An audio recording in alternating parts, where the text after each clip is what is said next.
riba duginih boja. Daleko usred mora živjela je riba, ali ne neka obična ribica, nikako. Bila je to najljepša riba u cijelom oceanu. Druge su se ribe divile njezinim šarenim i svjetlucavim ljuskama. Nazivale su je ribica Srebrica.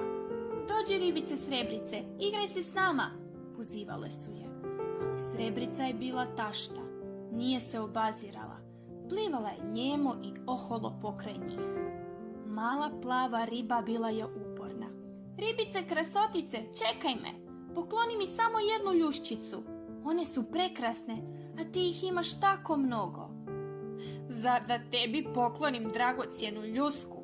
Odvratila je lijepa riba okolo. Ma izgubi se tamo što prije. I mala je plava riba prestrašeno otplivala.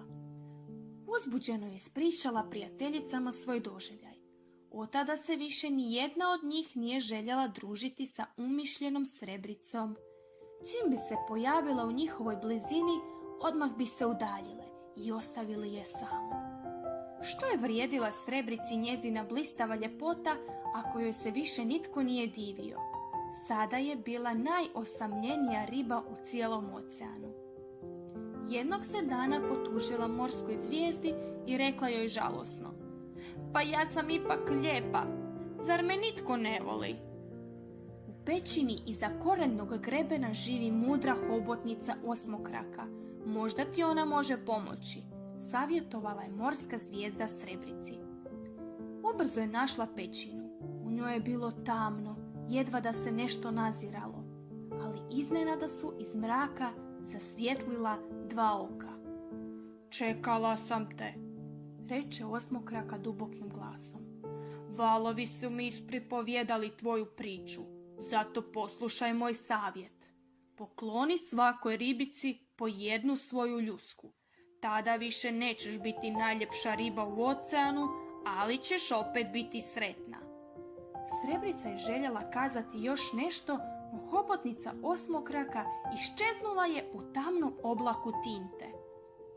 Moje ljuske pokloniti, moje čudesne krljušti u duginim bojama, zapanjila se riba ljepotica. Nikada, ne, pa kako bi ja bez njih bila sretna? Nenadano osjeti lagan dodir perajom. Mala plava riba bila je opet tu. Srebrice, nemoj se ljutiti, pokloni mi barem jednu blještavu ljuščicu. Srebrica je ukljevala. No dobro, samo sasvim malu, najmanju ljusku, mislila je.